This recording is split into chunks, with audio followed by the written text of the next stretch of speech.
तेज धूप से एक अमरूद का पेड़ सूखने लगा। गिलहरी रोज पानी लाकर उसकी जड़ों में डालती रही और पेड़ फिर से हरा भरा होकर ढेर सारे अमरूद देने लगा।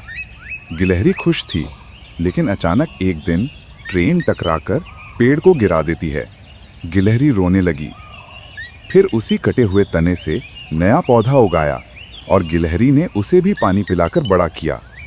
जल्दी ही पेड़ पर फिर बहुत सारे अमरूद लग गए, लेकिन गिलहरी अब भी रो रही थी, क्योंकि किसी ने लाइक और सब्सक्राइब नहीं किया।